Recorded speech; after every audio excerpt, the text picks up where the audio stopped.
Le rassemblement était organisé ce mercredi à Pont-de-Beauvoisin, en Isère. C'est dans cette commune que Maëlie a disparu il y a 4 mois jour pour jour. Il réclame la vérité pour Maëlie. Plusieurs centaines de personnes recueillies ont marché ce mercredi à Pont-de-Beauvoisin, Isère. La fillette a disparu il y a 4 mois, jour pour jour, lors d'une soirée de mariage dans cette commune. Lire aussi affaire Maëlie. 4 mois d'enquête et un faisceau d'indices accablants se rassemblaient sous une pluie battante devant le lycée de la ville. Parents, proches de Maëlie et anonymes portant des fleurs ou des peluches se sont lentement dirigés, peu après 15h05, la salle des fêtes distante d'1 kilomètre où la petite fille de 8 ans avait été aperçue pour la dernière fois dans la nuit du 27 août. Les proches de la petite fille étaient arrivés dès 14h, l'avis de recherche pour Maëlie collé sur la vitre arrière de leur voiture.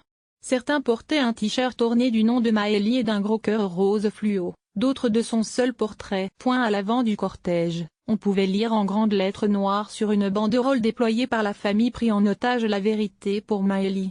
L'idée, aujourd'hui, avec cette marche blanche, c'est de rendre hommage à Maëlie mais aussi de dénoncer la prise d'otage dont sont victimes ses parents, du fait du silence et du suspect du meurtre de l'enfant, a déclaré leur avocat, me Fabien Rajon. Parmi la foule, Pamela, une infirmière de 36 ans, est une ancienne camarade d'école de Jennifer, la mère de Maëlie.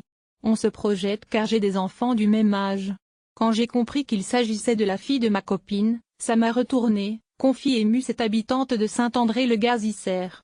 J'imagine le sentiment de culpabilité des parents. Le 5 novembre, près de 200 personnes s'étaient déjà réunies dans un parc sportif de la commune voisine des Abrets pour faire honneur à la petite fille le jour de ses 9 ans.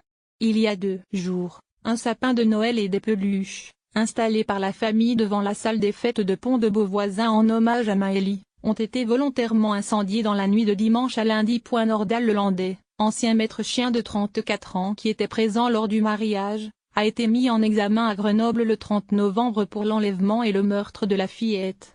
Il nie farouchement toute implication dans sa disparition. Il est également soupçonné d'avoir assassiné en Savoie un jeune militaire, Arthur Noyer, porté disparu depuis le 12 avril. Le suspect a été mis en examen le 20 décembre après ces nouveaux soupçons qui vont conduire les enquêteurs à rouvrir les dossiers de disparition non élucidés dans la région.